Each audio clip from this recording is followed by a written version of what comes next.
I gotta tell you the truth. When it comes to bullshit, big time, major league bullshit, you have to stand in awe of the all-time champion of false promises and exaggerated claims, religion. No contest. No contest. Religion easily has the greatest bullshit story ever told. Think about it. Religion has actually convinced people that there's an invisible man living in the sky who watches everything you do every minute of every day. And the invisible man has a special list of 10 things he does not want you to do. And if you do any of these 10 things, he has a special place full of fire and smoke and burning and torture and anguish where he will send you to live and suffer and burn and choke and scream and cry forever and ever till the end of time. But he loves you.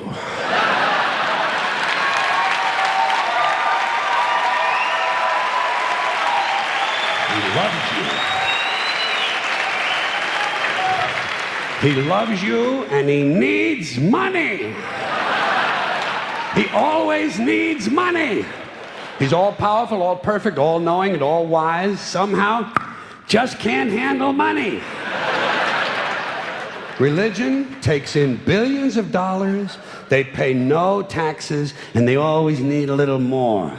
Now, you talk about a good bullshit story. Holy shit.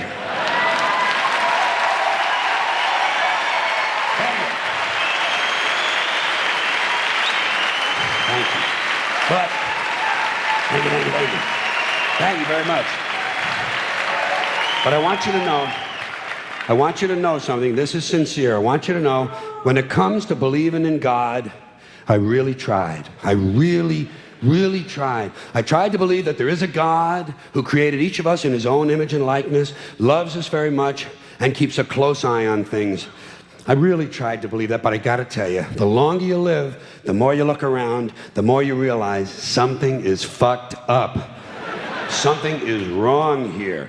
War, disease, death, destruction, hunger, filth, poverty, torture, crime, corruption, and the ice-capades. Something is definitely wrong. This is not good work. If this is the best God can do, I am not impressed. Results like these do not belong on the resume of a supreme being. This is the kind of shit you'd expect from an office temp with a bad attitude. And just between you and me, in any decently run universe, this guy would have been out on his all-powerful ass a long time ago. And by the way, I say this guy because I firmly believe, looking at these results, that if there is a God, it has to be a man. No woman could or would ever fuck things up like this.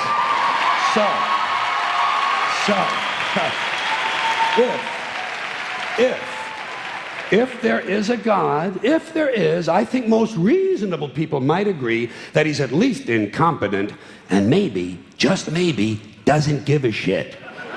Doesn't give a shit, which I admire in a person and which would explain a lot of these bad results.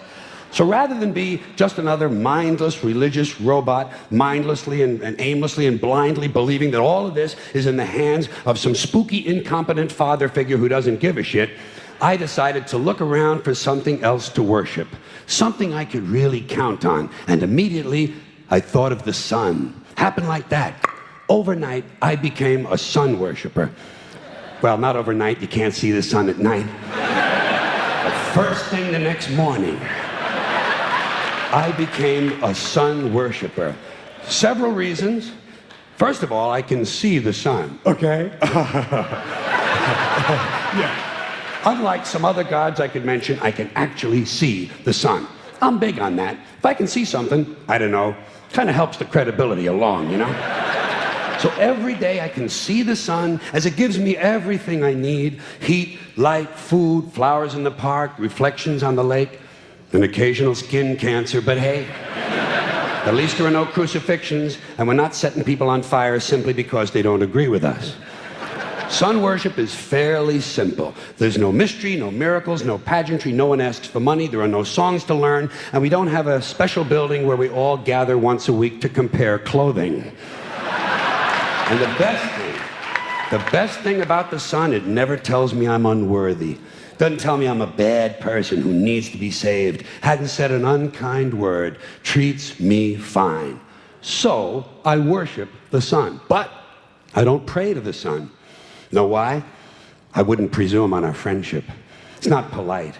I've often thought people treat God rather rudely, don't you? Asking trillions and trillions of prayers every day, asking and pleading and begging for favors. Do this, give me that, I need a new car, I want a better job.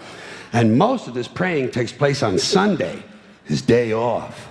It's not nice, and it's no way to treat a friend. But people do pray, and they pray for a lot of different things.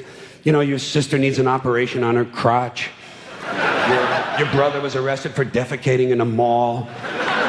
But most of all, you'd really like to fuck that hot little redhead down at the convenience store.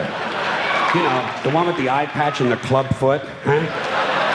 Can you pray for that? I think you'd have to. And I say, fine, pray for anything you want. Pray for anything. But what about the divine plan? Remember that? The divine plan. Long time ago, God made a divine plan. Gave it a lot of thought, decided it was a good plan, put it into practice. And for billions and billions of years, the divine plan has been doing just fine. Now you come along and pray for something. Well, suppose the thing you want isn't in God's divine plan. What do you want him to do? Change his plan? Just for you? Doesn't it seem a little arrogant? It's a divine plan. What's the use of being God if every rundown schmuck with a $2 prayer book can come along and fuck up your plan? And here's something else, another problem you might have. Suppose your prayers aren't answered. What do you say? Well, it's God's will. Thy will be done. Fine, but if it's God's will and he's going to do what he wants to anyway, why the fuck bother praying in the first place? Seems like a big waste of time to me. Couldn't you just skip the praying part and go right to his will? It's all very confusing. So to get around a lot of this, I decided to worship the sun. But as I said, I don't pray to the sun. You know who I pray to? Joe Pesci. Joe Pesci. Joe Pesci. 2 reasons. First of all, I think he's a good actor, okay? To me, that counts. Second, he looks like a guy who can get things done. Joe Pesci doesn't fuck around. Doesn't fuck around. In fact, Joe Pesci came through on a couple of things that God was having trouble with. For years, I asked God to do something about my noisy neighbor with the barking dog. Joe Pesci straightened that cocksucker out with 1 visit. It's amazing what you can accomplish with a simple baseball bat. So I've been praying to Joe for about a year now. And I noticed something. I noticed that all the prayers I used to offer to God and all the prayers I now offer to Joe Pesci are being answered at about the same 50% rate. Half the time I get what I want, half the time I don't. Same as God, 50-50. Same as the 4-leaf clover and the horseshoe, the wishing well and the rabbit's foot. Same as the mojo man. Same as the voodoo lady who tells you your fortune by squeezing the goat's testicles. It's all the same, 50-50. So just pick your superstition, sit back, make a wish, and enjoy yourself. And for those of you who look to the Bible for moral lessons and literary qualities, I might suggest a couple of other stories for you. You might want to look at The 3 Little Pigs. That's a good one. Has a nice, happy ending. I'm sure you'll like that. Then there's Little Red Riding Hood, although it does have that X-rated part where the big bad wolf actually eats the grandmother, which I didn't care for, by the way. And finally, I've often always drawn a great deal of moral comfort from Humpty Dumpty. The part I like the best, all the king's horses and all the king's men couldn't put Humpty Dumpty back together again. That's because there is no Humpty Dumpty and there is no God. None, not one, no God, never was. In fact, I'm gonna put it this way. If there is a God, may he strike this audience dead. See, nothing happened. Nothing happened. Everybody's okay. All right? Tell you what. I'll raise the stakes. I'll raise the stakes a little bit. If there is a God, may he strike me dead. See?